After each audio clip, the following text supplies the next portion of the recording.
BRK news వీక్షకులకు స్వాగతం. నేను పద్మ. మీరు చూస్తున్నారు బిజినెస్ బస్. మీ పెట్టుబడులకు సరైన దిశానిర్దేశం చేయడానికి, మార్కెటింగ్ లోటుపాట్లను వివరించడానికి ప్రతిరోజులాగే ఈ రోజు కూడా మీ ముందుకు వచ్చాం. ఈ రోజు మనతో పాటు మార్కెట్ నిపుణులు, ప్రముఖ విశ్లేషకులు డాక్టర్ అనిల్ కుమార్ గారు ఉన్నారు. నమస్తే అండి అనిల్ గారు.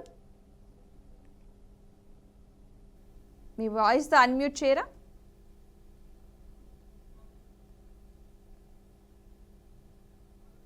ఓకే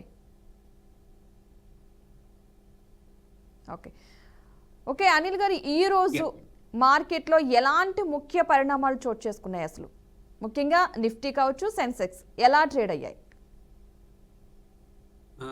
గత వారం చూసుకుంటే ఏంటంటే కొంచెం స్థిరమైన పనితీరే కనబడింది మార్కెట్లో.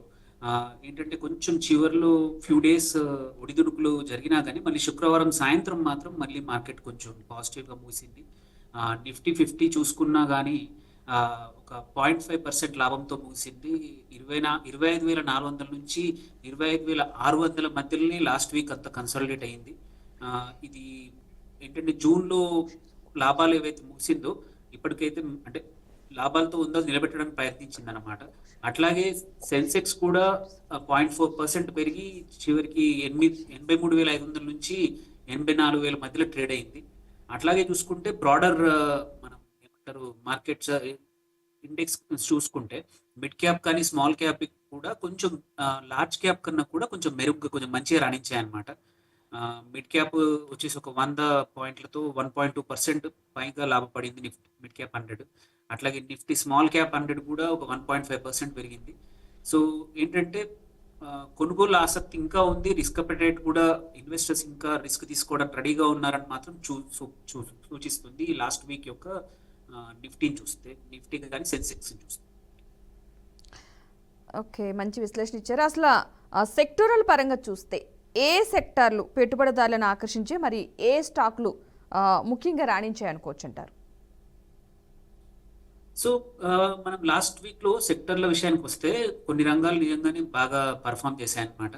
అలా పరిగెత్తిన సెక్టార్లు ఏమున్నాయి చూస్తే మాత్రం ఆటో సెగ్మెంట్లో ఏంటంటే వాహనాల అమ్మకాలు ఏవైతే డేటా ఉందో ఆ అంచనాలు కొంచెం బాగా ఉండే అవకాశం ఉంది అనే ఇండికేషన్ వచ్చింది. కాబట్టి మహేంద్ర అండ్ మహేంద్ర, మారుతి సుజుకి లాంటి స్టాక్స్ కూడా కొంచెం మంచి లాభాలు వచ్చాయి లాస్ట్ వీక్. అట్లాగే కన్జ్యూమర్ డ్యూరబుల్స్ కూడా ఇంకొక సెక్టర్ మంచిగా పర్ఫామ్ చేసింది. వినియోగదారుల సెంటిమెంట్ కూడా కొంచెం మెరుగుపడుతుంది.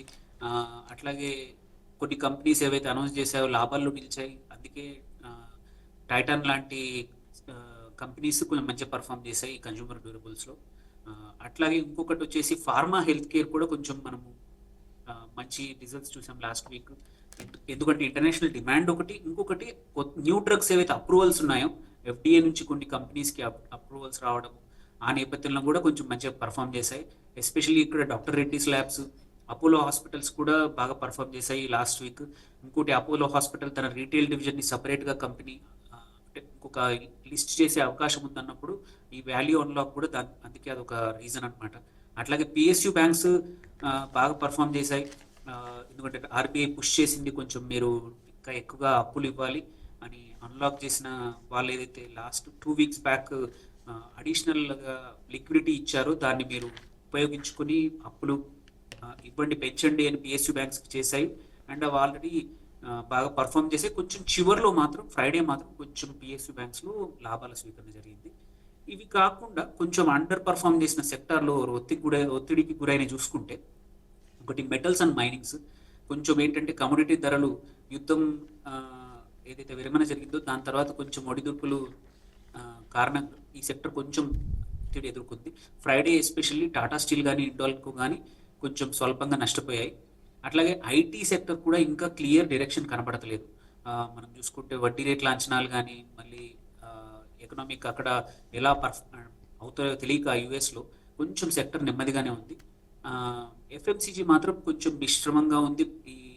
ఇంకొక ఫ్యూ డేస్లో మనకి డైరెక్షన్ దొరకచ్చు, ఎస్పెషల్లీ మార్కెట్స్ రిజల్ట్స్ వచ్చినప్పుడు డైరెక్షన్ దొరకచ్చు అనమాట. ఓకే, గత వారం బ్రాడర్ మార్కెట్లో జోష్ అయితే కనిపించింది, కానీ లార్జ్ క్యాప్స్ కొంత అయితే కన్సాలిడేట్ అయ్యాయి. అయితే అనిల్ గారు, ఈ సోమవారం అంటే జూలై ఈ రోజునైతే కనుక స్పెషల్లీ మార్కెట్ ప్రారంభమయ్యే వారంలో మార్కెట్లపై ప్రభావం చూపగల కీలక వార్తలు కావచ్చు, ఆర్థిక నివేదికలు కావచ్చు, లేదా ఈవెంట్స్ ఏమన్నా ఉన్నాయంటారా? ఈ వారంలో పద్మ గారు చాలా ఉన్నాయి. యాక్చువల్లీ కొన్ని న్యూస్ ఉన్నాయి, దాన్ని బట్టే మన డైరెక్షన్ రావచ్చు. అవి కొన్ని తీసుకుంటే ఫస్ట్ ఆబ్వియస్లీ మన ఇన్ఫ్లేషన్ డేటా, ద్రవ్యోల్బణం డేటా ఏదైతే ఉందో సిపిఐ రాబోతోంది. జూన్ నెలకు సంబంధించిన ఇన్ఫ్లేషన్ సిపిఐ కన్జ్యూమర్ ఇండెక్స్ ఏదైతే ఉందో ఇది రాబోతోంది. అట్లాగే ఇండస్ట్రియల్ అవుట్పుట్ కూడా, అది కూడా ఐఐపి డేటా కూడా రాబోతోంది. కొంచెం ఇన్ఫ్లేషన్ ఏమన్నా ఎక్కువగా ఉంటే మాత్రం, అనుకున్న దానికన్నా మాత్రం ఆర్బీఐ కొంచెం మళ్ళీ స్లో డౌన్ చేసే అవకాశం ఉంది ఇంట్రెస్ట్ రేట్స్ని. ఇది మార్కెట్ సెంటిమెంట్ని డ్రైవ్ చేయొచ్చు. సో అందుకే ఈ డేటా చాలా ఇంపార్టెంట్. సో ఇన్ఫ్లేషన్ తక్కువ ఉండడం అనేది చాలా ఇంపార్టెంట్ రావచ్చు. ఎందుకంటే మనకి గ్లోబల్గా ఇంకొకటి జరిగింది ఏంటంటే, చమురు ధరలు పడిపోయాయి. అండ్ లాస్ట్ మంత్ డేటా చూసుకుంటే కూడా ఓపెక్ ఇచ్చిన డేటా ప్రకారం చమురు ప్రొడక్షన్ పెరుగుతుంది అండ్ ఆగస్టులో కూడా రేటు తగ్గే అవకాశాలు ఉన్నాయని ఆల్రెడీ ఫ్యూచర్స్లో మనకు డేటా కనబడుతుంది. సో ఇన్ఫ్లేషన్ ఎక్కువగా పెరగకపోవచ్చు, కానీ ఆ డేటా చాలా ఇంపార్టెంట్. అట్లాగే మన మాన్సూన్స్ ఋతుపవనాలు ఏవైతే ఉన్నాయో వాటి పురోగతి ఎట్లా ఉందనేది కూడా చాలా ఇంపార్టెంట్. ఎందుకంటే ఆర్థిక వ్యవస్థ, మన వ్యవసాయం రంగం ఏదైతే ఉందో అండ్ ఆల్సో రూరల్ ఎకానమీ, గ్రామీణ ఆర్థిక వ్యవస్థ కూడా, రెండింటికి కూడా మాన్సూన్స్ ఆర్ చాలా ఇంపార్టెంట్. సో వాటిపై వచ్చే వార్తలు అవి ఎలా మూవ్ అవుతున్నాయి అనేది ఒక డైరెక్షన్ మనకి రావచ్చు. అట్లాగే ఇంకొకటి గ్లోబల్ ఏమంటారు, మల్టిపుల్ బ్యాంక్స్ ఏవైతే ఉన్నాయో, రిజర్వ్ బ్యాంక్సే కాకుండా మల్టిపుల్ ఫెడ్ రిజర్వ్ కానీ ఇతర సెంట్రల్ బ్యాంక్ల మినిట్స్ కూడా ఈ వారం విడుదల కావచ్చు అనమాట. వాటిపై వడ్డీ రేట్ల భవిష్యత్తు కూడా తెలుస్తుంది. కాబట్టి దాన్ని బట్టి మార్కెట్స్ కూడా, ఈక్విటీ మార్కెట్స్ కూడా ప్రభావం అనేది కనబడుతుంది ఆ మినిట్స్ యొక్క వివరాలను బట్టి. అట్లాగే ఇంకొక అన్నిటికన్నా మేజర్ ఏంటంటే, మన ఇప్పుడు ఈ వారంలో మనం చూడాల్సింది ఏంటంటే results. So Q1 Q1 of మన ఫస్ట్ క్వార్టర్ రిజల్ట్స్ ఈ వీక్లో already hundreds of companies line up అయి ఉన్నాయి ఎవ్రీడే. సో వాటి పర్ఫార్మెన్స్ ఆల్సో క్లియర్గా మనకి డైరెక్షన్ ఇచ్చే అవకాశాలు ఉన్నాయి. అంటే చాలా కంపెనీస్ రీరేటింగ్ రావచ్చు, వాటి ప్రాఫిట్స్ బట్టి, వాటి రెవెన్యూ అంచనాలు బట్టి, వాటి టాప్ లైన్ అన్ని బట్టి కూడా మనకు రీరేటింగ్ రావచ్చు. ఇంకొకటి, ఇప్పటికైతే ఎక్కువగా కీలక ప్రభుత్వ విధానాలు అయితే ఏం లేవు ఈ వారంలో. కాకపోతే అన్నిటికన్నా ఇంకొక మేజర్ చూడాల్సింది ఏంటంటే, 9th రోజు India US trade deal dead line ఉంది. ఇది మేజర్ న్యూస్ ఈ వారంలో. ఇప్పటికైతే అనుకున్న ప్రకారం అయితే ఒక 2 కీ ఏరియాస్, డిఫికల్ట్ ఏరియాస్ ఏవైతే ఉన్నాయో, అగ్రికల్చర్, డైరీ, వాటిని ఇప్పటికి పక్కన పెట్టేసి 9th లోపల ఒక మినీ డీల్, ట్రేడ్ డీల్ అనేది రాబోతుంది అని రెండు వైపులా, అటు యుఎస్, ఇండియన్ గవర్నమెంట్ వర్గాలు చెప్పాయి. కాబట్టి అది జరిగితే మాత్రం మార్కెట్కి కొంచెం మంచి డైరెక్షన్ రావచ్చు. అట్లాగే ఇంకొకటి ఏం జరిగిందంటే, వీకెండ్ ఈ జూలై 9th నుంచి కాకుండా August 1st నుంచి కొత్త, అంటే ఆ ట్రేడ్ డీల్ కాకపోతే టారిఫ్స్ ఏవైతే ఉన్నాయో ట్రంప్ మూవ్ చేశారు. సో దీనివల్ల కూడా ఒక రకంగా మంచిదే. బట్ ఇది అమెరికన్ మార్కెట్స్లో ఫ్యూచర్స్ కొంచెం నెగిటివ్గా తీసుకున్నాయి. సో కాకపోతే ఈ ట్రేడ్ డీల్ చాలా ఇంపార్టెంట్. అట్లాగే ఎఫ్ఏఎఫ్లో అది ఎలాగో ఉంది. దీంతో పాటు ఒక మేజర్ థింగ్ జరిగింది ఏంటంటే, లాస్ట్ వీక్ జేన్ స్ట్రీట్ అనే అమెరికన్ ట్రేడింగ్ కంపెనీ ఒక 40,000 కోట్లు, నియర్లీ 36,500 కోట్లు స్కామ్ అనుకోండి, ఆప్షన్స్ ద్వారా, అంటే ఇల్లీగల్ పద్ధతుల ద్వారా డబ్బుల్ని సంపాదించింది అని వాటిని బ్యాన్ చేయడం జరిగింది జేన్ స్ట్రీట్ ఇండియన్ మార్కెట్ నుంచి. సో ఇది మిగిలిన అట్లాంటి కంపెనీస్ ఇంకొక 7-8 కంపెనీస్ ఉన్నాయి. వాటి వల్ల ఫ్యూచర్స్ అండ్ ఆప్షన్స్లో వాల్యూమ్ తగ్గి మార్కెట్స్ ఎలా బిహేవ్ చేస్తాయి అనేది చూసుకోవాలి. ఎందుకంటే ఇది ఒక వాళ్ళని చేసి ఉండొచ్చు, బట్ ఇది వార్నింగ్ అనమాట. అట్లాంటి కంపెనీస్ అన్నిటికి కూడా ఇండియన్ ఫ్యూచర్స్ అండ్ ఆప్షన్ మార్కెట్లో డబ్బులు కొల్లగొట్టి నియర్లీ 36,500 కోట్లు అంటే చాలా పెద్ద అమౌంట్. సో ఇది ఒక మేజర్ న్యూస్. దీన్ని బట్టి ఫ్యూచర్స్ అండ్ ఆప్షన్స్ ఎలా తీసుకుంటుంది మార్కెట్స్ అనేది ఒకటి చూడాలి. ఇంకా ఇంతకుముందు చెప్పినట్టు ఓపెక్ ఆయిల్ ప్రైజెస్ కూడా మనకి ప్రొడక్షన్ పెరిగింది కాబట్టి తగ్గే అవకాశాలు ఉన్నాయి. సో ఆన్ ద హోల్ ఇవి ఇంపార్టెంట్ థింగ్స్. ఇంకొకటి ఏంటంటే, మేజర్గా గవర్నమెంట్ కూడా కొంచెం మైనింగ్ సెక్టర్లో ఎక్స్పాన్షన్కి ప్లాన్ చేస్తుంది. సో మైనింగ్ సెక్టర్ని కూడా చూడాలి. అయితే గ్లోబల్ మార్కెట్స్ ఎలా ఉన్నాయి? వాటి కదలికలు మన మార్కెట్పై ఎలాంటి ప్రభావం చూపుతున్నాయి? సో మనము ఈ లాస్ట్ వారం చూసుకుంటే గ్లోబల్ యుఎస్ మార్కెట్లు అయితే గరిష్ట స్థాయి రికార్డ్ స్థాయిలో తాకాయి. టెక్ స్టాక్స్ భారీగా లాభపడ్డాయి. మనము వెదర్ అన్ని గూగుల్ కానీ మైక్రోసాఫ్ట్ కానీ ఆర్ మన మల్టిపుల్ కంపెనీస్ కూడా మంచి లాభపడ్డాయి. అట్లాగే కొంచెం ఫెడ్ అక్కడ వడ్డీ రేట్లు తగ్గించే అవకాశాలు ఉన్నాయనే విషయం కూడా కొంచెం సెంటిమెంట్ని బలపరుస్తున్నాయి అనమాట. కాకపోతే వాళ్ళకు కూడా కొన్ని ద్రవ్యోల్బణం డేటా, ఉద్యోగ నివేదికలు ఏవైతే ఎంప్లాయ్మెంట్ డేటా కూడా రాబోతుంది ఈ వీక్. యూరోపియన్ అండ్ ఏషియన్ మార్కెట్లు మాత్రం సేమ్ ఇంట్రెస్ట్ రేట్ల గురించే వెయిట్ చేస్తూ ఉన్నాయి. సో అవి వాటిని బట్టి ఎఫ్ఐఐస్ ఇన్ఫ్లో రావచ్చు అక్కడ కూడా. దెన్ ఇంకా పొలిటికల్గా అయితే కొంచెం తక్కువనే ఉంది. రష్యా ఉక్రెయిన్ వివాదం నార్మల్ అయిపోయింది, డే టు డే అయిపోయింది. సో అంత పెద్దగా అక్కడ నుంచి పెద్ద మార్కెట్లు లేవు. కాకపోతే కమోడిటీ మార్కెట్స్ కొంచెం కూల్ డౌన్ అయ్యాయి మొన్న, ఎస్పెషల్లీ ఈ చమురే కానీ ఈవెన్ గోల్డ్ కూడా. మన ట్రంప్ ఏదైతే కొన్ని రోజుల వరకు ఆగస్టు 1 నుంచి ఎప్పుడైతే అన్నాడో దానివల్ల దాని ప్రభావం ఈ వారంలో గోల్డ్ కూడా కొంచెం పడే అవకాశం ఉంది. రేట్స్ కొంచెం ఆల్రెడీ తగ్గాయి లాస్ట్ వీక్. ఈ వీక్ కూడా కొంచెం గోల్డ్ పైన తక్కువగానే అవకాశం ఉందన్నమాట. అట్లాగే నిఫ్టీ ఏదైతే ఉందో ఈ 25,400 ఏదైతే ఉందో అది అలాగే ఉంటే మాత్రం మనకి ఈ వారం బాగానే ముందుకెళ్ళే అవకాశాలు. అనిల్ గారు, అసలు రాబోయే వారంలో ఏ కంపెనీలు తమ ఫలితాలను వెల్లడించబోతున్నాయి? అదేవిధంగా ఏ కొత్త ఐపీఓలు మార్కెట్లకు రాబోతున్నాయి? అసలు ఇవి చూడాల్సిన విషయాలు యాక్చువల్లీ చాలా. మార్కెట్లో చూసుకుంటే నెక్స్ట్ వీక్, ఈ coming week 97-98 companies, major companies అన్ని డిక్లేర్ చేయబోతున్నాయి రిజల్ట్స్. టీసీఎస్ఏ కానీ, ఇన్ఫోసిస్ కానీ, విప్రో, ఎస్పెషల్లీ ఐటీ, వీళ్ళ ఫలితాలు. బికాజ్ ఇవి 3 కూడా లార్జ్ క్యాప్ స్టాక్స్. చాలా రోజుల నుంచి మిగిలిన అన్ని స్టాక్స్ సెక్టర్స్ పర్ఫామ్ చేస్తున్న ఐటీ అండర్ పర్ఫామ్ చేస్తుంది. వీటి రిజల్ట్స్ మన టోటల్ నిఫ్టీ కానీ సెన్సెక్స్ కానీ ముందుకు డ్రైవ్ చేసే అవకాశాలు ఉన్నాయి. వీటి ఫస్ట్ క్వార్టర్ రిజల్ట్స్ రాబోతున్నాయి. వాటి మార్జిన్లు కానీ, అవుట్లుక్ ఏమున్నాయి, కొత్త డీల్స్ ఏమైనా ఉన్నాయా, వాటి బట్టి ఈ వారం యొక్క అంటే market direction, especially large cap ఏదైతే ఉందో, లార్జ్ క్యాప్ ఇండెక్స్ ఉందో దాని డిరెక్షన్ అనేది తెలుస్తుంది. మళ్ళీ దీంతో పాటు ఏంటంటే రాబోయే ఐపీఓలు కొన్ని ఉన్నాయి, ఎక్కువగా లేవు. ఒకటే పెద్ద ఐపీఓ ఉంది, బట్ స్మాల్ ఎస్ఎంఈ ఐపీఓలు మాత్రం ఒక 3-4 ఉన్నాయి. సో ఇందులో ఏంటంటే ఇన్వెస్టర్స్ ఎస్పెషల్లీ ఐపీఓస్ వస్తున్నాయి కదా అని అంటే అన్నిటికీ అప్లై చేయకండి. కొంచెం ఫండమెంటల్స్ చూసుకోండి, ఆ కంపెనీ ఫండమెంటల్స్. మళ్ళీ ఏంటంటే గ్రే మార్కెట్ ప్రీమియం అంటాం, జిఎంపి అంటాం. అది కూడా చాలా ఇన్ఫర్మేషన్ బయట చాలా దొరుకుతుంది చాలా వెబ్సైట్స్లో. దాన్ని చూడండి. చూసి ఏవైతే కంపెనీస్కి భవిష్యత్ అభివృద్ధి అవకాశాలు బాగున్నాయో అట్లాంటి వాటిలోనే ఎంటర్ అవుతే మంచిది. One of the main board IPO మాత్రం ట్రావెల్ ఫుడ్ సర్వీసెస్. ఇది ఏంటంటే క్విక్ సర్వీస్ రెస్టారెంట్లో ఆ బిజినెస్లో ఉంది. Mumbai based company and Malaysian ఎయిర్పోర్ట్స్లో కూడా ఉంది. ఇది ఒక 2,000 కోట్ల ఓపెన్ మన ఐపీఓకి వచ్చిందనమాట.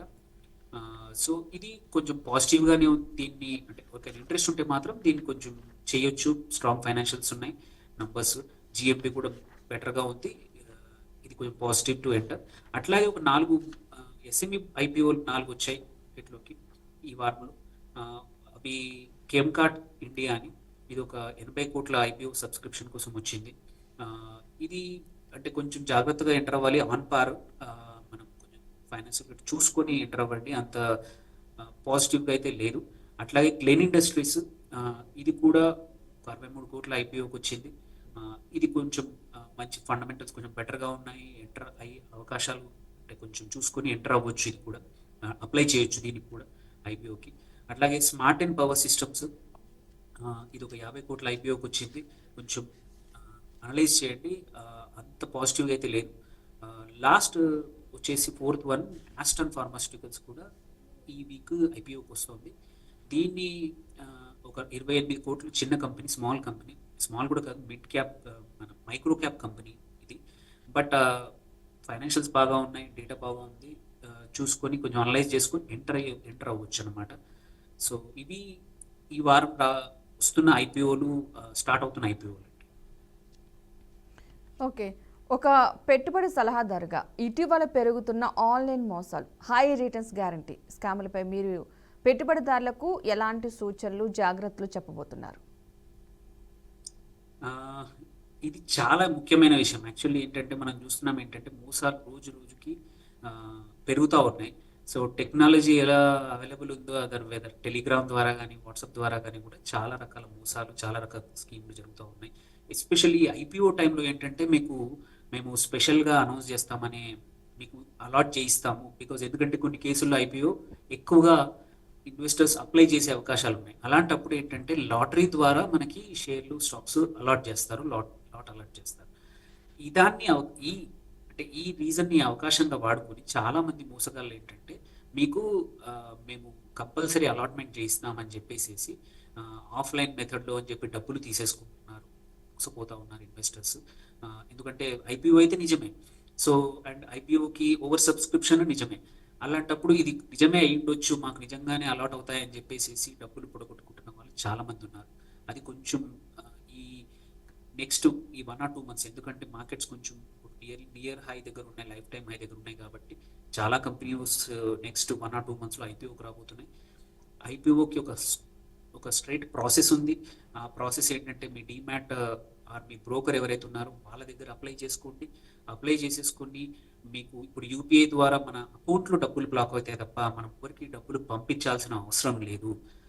మనం ఐపీఓకి అప్లై చేయాలంటే డబ్బులు ఎవరికి ఇవ్వాల్సిన అవసరం లేదు. మళ్ళీ మన యూపీఐ ద్వారా డబ్బులు బ్లాక్ అవుతాయి. మనకు స్టాక్స్ ఎప్పుడైతే అవి అలాట్మెంట్ జరుగుతుందో, అలాట్మెంట్ అయితే డబ్బులు వాళ్ళు విత్డ్రా చేసుకుంటారు, తీసుకుంటారు. అలాట్మెంట్ కాకపోతే అన్బ్లాక్ అయిపోయి మీ డబ్బులు మీరు వాడుకోవచ్చు. మీరు ఎవరికి పంపాల్సిన అవసరం లేదు. ఈ ప్రాసెస్ అందరూ తెలుసుకోండి. డౌట్ ఉంటే ఏదైనా ఫైనాన్షియల్ అడ్వైజర్ని అడగండి, ఏదైనా స్టాక్ బ్రోకర్ని అడగండి. దీంట్లో మాత్రం ఎస్పెషల్లీ పొడగొట్టుకోవద్దు. ఎక్కడ డబ్బులు ట్రాన్స్ఫర్ చేయాల్సిన అవసరం లేదు. ఇప్పుడు కలెక్ట్ చేయట్లేదు ఏ కంపెనీస్ కూడా స్టాక్ ఎక్స్చేంజెస్ ముందే ఐపీఓకి వస్తూ డబ్బులు కలెక్ట్ చేయట్లేదు. ఇది చాలా ఇంపార్టెంట్ విషయం. మళ్ళీ దీంట్లో ఎటువంటి ఆల్టర్నేట్ ప్రాసెస్ ఉండదు. ఏమంటారు, నేను సపరేట్గా అలాట్ చేయిస్తాను అని చెప్పడం అనేది జరగదు. ఇది మొత్తం ట్రాన్స్పరెన్సీగా ఐపీఓకి వస్తుందంటే ఆ కంపెనీ ఒక ట్రాన్స్పరెంట్ ప్రాసెస్ ఫాలో అవ్వాలి. సో ట్రాన్స్పరెంట్ ప్రాసెస్లో ఎటువంటి డీవియేషన్స్ ఉండవు, ఎవరికి కూడా అంటే సపరేట్గా అలాట్మెంట్లు జరగవు. ఇది ఒక మేజర్ ఇష్యూ. ఇంకొకటి ఏంటంటే చాలా మనం చూస్తున్నాం ఏంటంటే అద్భుతమైన రాబడి, గ్యారంటీడ్ రిటర్న్స్, నెలకి 10% ఇస్తాము, 15% ఇస్తాము, ఇలాంటివి ఏవి కూడా నమ్మొద్దు. అధిక రాబడి అంటే ఇట్లాంటి అధికంగా ఉంటే మాత్రం రిస్క్ కూడా ఎక్కువే. అండ్ ఇట్కన్ ఇంపార్టెంట్, ఎటువంటి డబ్బులు ఇచ్చినప్పుడు మీ ఓన్ డీమ్యాట్ అకౌంట్లోనే డబ్బులు ట్రేడ్ చేయండి. ఇంకొకరికి డబ్బులు ఇవ్వకండి. ఇస్తే మొదట్లో 1-2 నెలలు ఇస్తారు, ఆ తర్వాత మీ పెట్టుబడి మొత్తం పోతాము.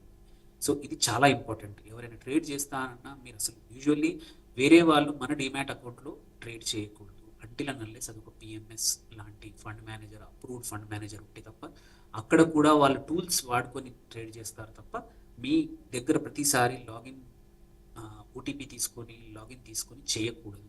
అది సెబీ అలౌడ్ కాదు. మీ టర్మినల్ ద్వారా ఒక స్టాక్ ట్రేడర్ టర్మినల్ ఉంటే వాళ్ళు చేయొచ్చు, కానీ ఇల్లీగల్గా చేస్తే మాత్రం మీ డబ్బులు మొదటికే మోసం వచ్చే అవకాశం ఉంది. అండ్ లాస్ట్ ఇంపార్టెంట్ ఇన్వెస్టర్స్కి తెలుసుకోవాల్సింది ఈ వారం ఏంటంటే, అధికారిక ప్లాట్ఫామ్స్ ఏవైతే ఉన్నాయో వాటి ద్వారానే పెట్టుబడి పెట్టండి.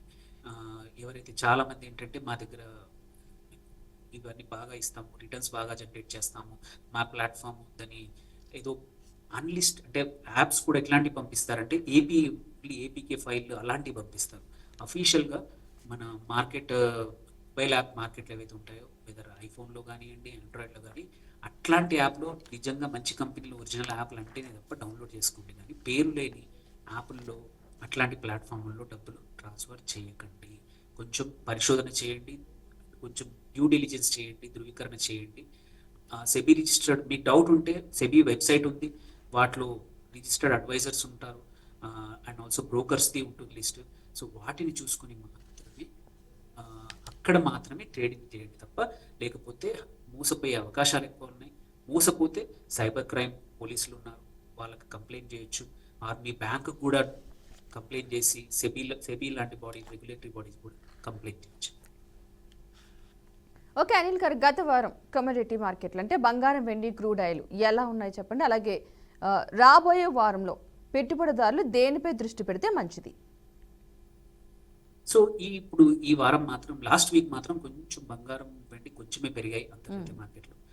డాలర్ మళ్ళీ ముడి చమురు మాత్రం కొంచెం వీక్ అయ్యాయి. బంగారం కూడా వెండి కూడా బంగారాన్ని అనుసరించింది.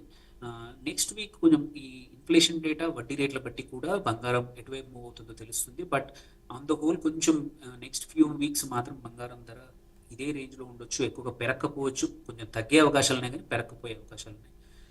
క్రూడ్ ఆయిల్ కంపల్సరీ డౌన్ అయ్యే అవకాశాలు ఉన్నాయి, ఎందుకంటే ఉత్పత్తి అంచనాలు పెరిగాయి ఉపెక్, కానీ మళ్ళీ కొంచెం fear world wide economic growth fears ఉన్నాయి కాబట్టి మనకైతే ధరలు తగ్గుతాయి, విచ్ ఈస్ మనకు భారత మార్కెట్లకు ఇండియన్ మార్కెట్లకు మాత్రం మంచి పరిణామమే.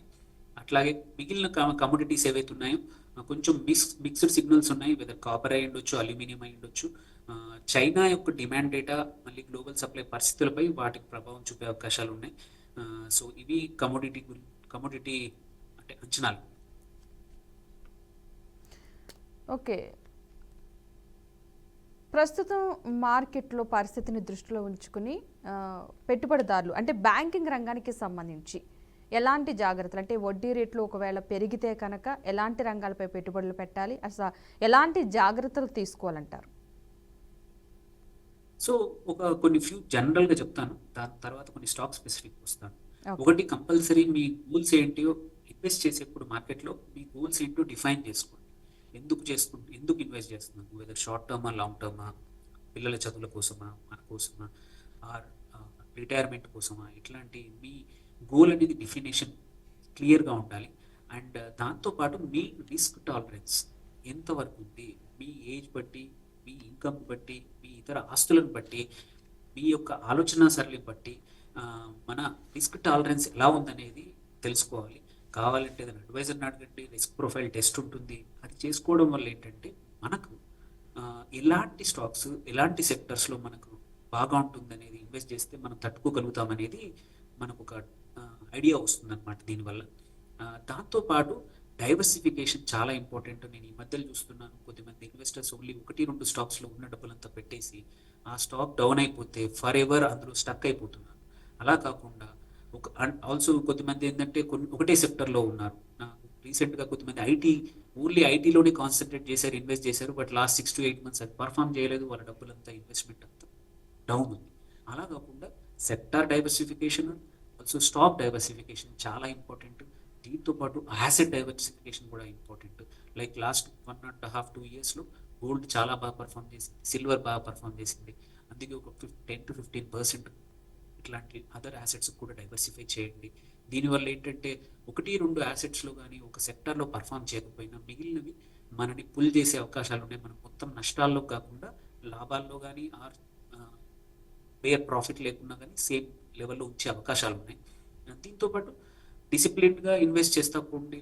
ఒకేసారి కాకుండా మార్కెట్ హెచ్చు తగ్గులు చూడకుండా సిస్టమేటిక్గా ప్రతి నెల కొంచెం వెదర్ మీ మ్యూచువల్ ఫండ్ ద్వారా అయినా సరే, స్టాక్స్ ద్వారా అయినా సరే చేస్తూ పోతూ ఉంటే మంచిది. ఇంకొకటి ఏంటంటే ఇంపార్టెంట్, నాణ్యత more important, quality of the stocks are more important.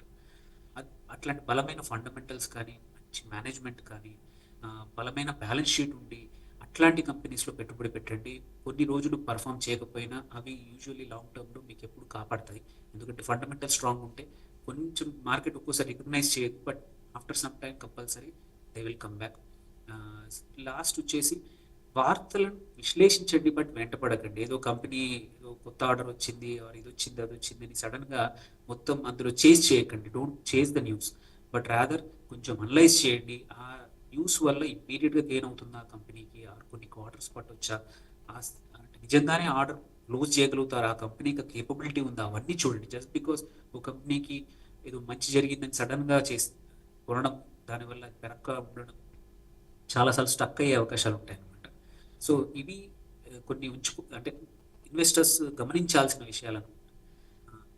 దీంతో పాటు కొన్ని స్టాక్స్ ఫైనల్గా చెప్తాను ఈ న్యూస్లో, అంటే కొన్ని important stocks which are there, ఈ వీక్లో చూడగలిగే, ఫాలో అయ్యి కొంచెం ఇన్వెస్ట్ చేయడానికి. ఒకటి పేజ్ ఇండస్ట్రీస్, ఓఐ చాలా బాగా చేంజ్ అయింది, లాంగ్ బిల్డప్ అయింది. అట్లాగే బాష్ లిమిటెడ్ ఒకటి, పెట్రోనెట్ ఎల్ఎన్జి కూడా ఒక బాగా పర్ఫామ్ చేస్తుంది, అండ్ ఇంద్రప్రస్థ గ్యాస్ కూడా, బీడిఎల్ కూడా. ఈ 4-5 స్టాక్స్ కొంచెం బాగా ఉన్నాయి. వీటిలో ఈ వారం చూసుకోవచ్చు. అట్లాగే నువామా ట్రెండ్ చాలా కరెక్షన్ వచ్చింది. ఫ్రైడే రోజు ఒక 11-12% తగ్గినాయి. నువామా ఎస్పెషల్లీ తగ్గినా కానీ ఒక నెక్స్ట్ ఫ్యూ డేస్ అబ్జర్వ్ చేసి ఎంటర్ అయ్యే స్టాక్ స్ట్రాంగ్ ఫైనాన్షియల్స్ ఉన్నాయి. అండ్ నువామాని వేరే కంపెనీస్ కొనడానికి ఆల్రెడీ బిడ్ చేశాయి కాబట్టి ఈ 12% డౌన్ అయింది కాబట్టి it's a good stock to see. దీంతో పాటు ట్రెండ్ కూడా ట్రెండ్ కొంచెం ఉంటే మాత్రం స్లోగా ప్రాఫిట్ బుక్ చేయడం బెటర్. 12% డౌన్ అయింది, బట్ గైడెన్స్ రాంగ్, కొంచెం నెగిటివ్గా ఇచ్చింది కంపెనీ. సో ఇవి వారం చూడాల్సిన విషయాలు. Okay, right. థ్యాంక్ యూ అండి అనిల్ కుమార్ గారు. ఈరోజు బిజినెస్ బస్ షోకి వచ్చి ఇంతటి సమగ్రమైన మరి విలువైన విశ్లేషణలు మా ప్రేక్షకులకు అందించినందుకు ధన్యవాదాలండి. సో చూసారు కదండి, ఇది ఈరోజు బిజినెస్ బస్ షో. ఇందులోని కీలక అంశాలను కూడా అందరూ పరిశీలించి తగు జాగ్రత్తలు తీసుకుంటూ సరైన అనలిస్ట్ని కలవాలని కోరుకుంటున్నాం. ఇది ఇవాల్టి కార్యక్రమం. నమస్తే.